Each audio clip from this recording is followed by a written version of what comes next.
جماعت اسلامی ہند کے امیر سید سعادت اللہ حسینی نے ایران کے خلاف امریکہ اور اسرائیل کی طرف سے جاری مشترکہ فوجی جارحیت کی ایک بار پھر سخت الفاظ میں مذمت کی ہے۔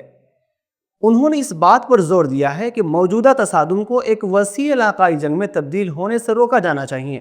میڈیا کے لیے جاری اپنے بیان میں سید سعادت اللہ حسینی نے کہا کہ ایران کی سرزمین پر امریکہ اور اسرائیل کی طرف سے جاری فوجی حملے اس کی قومی خود مختاری اور عالمی قوانین کے سنگین خلاف ورزی ہیں۔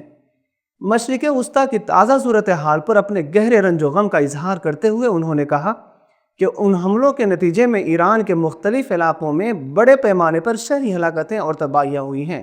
جنوبی ایران کے شہر میناب پر ہونے والے حالیہ فضائی حملے میں ایک اسکول کو نشانہ بنایا گیا، جس کے نتیجے میں 165 طالبات جاں بحق ہوئیں۔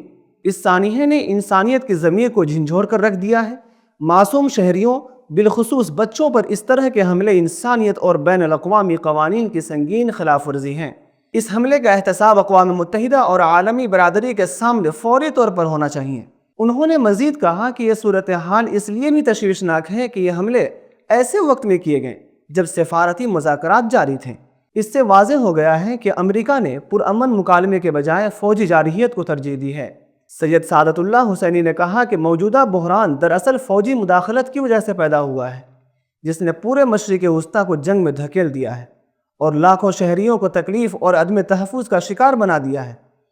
اسرائیل کی جارحانہ کارروائیوں کا ساتھ دے کر امریکہ جارحیت کے اس سلسلے کو طول دے رہا ہے، جو نہ صرف ایران بلکہ پورے خلیجی خطے کے لیے خطرہ بن گیا ہے۔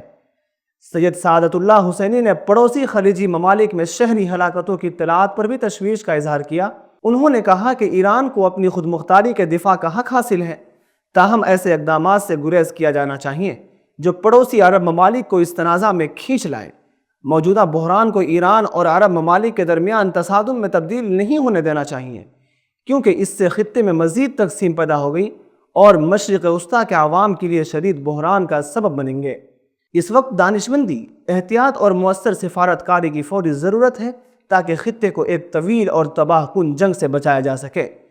ہم عرب ممالک سے بھی اپیل کرتے ہیں کہ وہ اس بات کو یقینی بنائیں کہ ان کی سرزمین، فضائی حدود اور وسائل اس جارحیت کے لیے استعمال نہ ہوں۔ سید سعادت اللہ حسینی نے حکومت ہند سے بھی اپیل کی کہ وہ اپنی سفارتی اثر و رسوخ کا استعمال کرتے ہوئے فوری طور پر جنگ بندی کے لیے فعال کردار ادا کریں۔ انہوں نے کہا کہ بھارت کی مسلسل خاموشی اور جارح قوتوں کے ساتھ یکجہتی کا تاثر نہ تو ملک کے سفارتی مفادات کے لیے بہتر ہے اور نہ ہی عالمی امور میں سامراج مخالف اس کے تاریخی موقف کے مطابق ہیں۔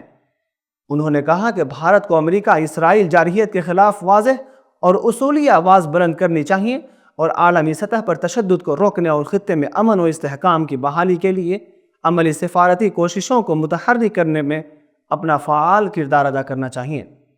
سید سعادت اللہ حسینی نے عالمی برادری سے اپیل کی کہ وہ فوری اقدام کرتے ہوئے مزید کشیدگی کو روکنے کے لیے اپنی سفارتی کوششوں کو تیز کریں۔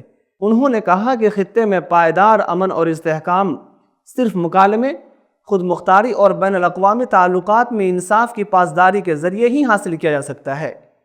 سید سعادت اللہ حسینی نے اس بات کا اعادہ کیا کہ جماعت اسلامی ہند ہمیشہ جارحیت، سامراجیت اور قومی خود مختاری کی خلاف ورزی کی مخالف رہی ہے اور موجودہ بحران کو فوجی مداخلت کے بجائے سفارت کاری کے ذریعے حل کرنے کی حامی ہے تاکہ خطے کے عوام کو ایک اور تباہ کن جنگ سے بچایا جا سکے۔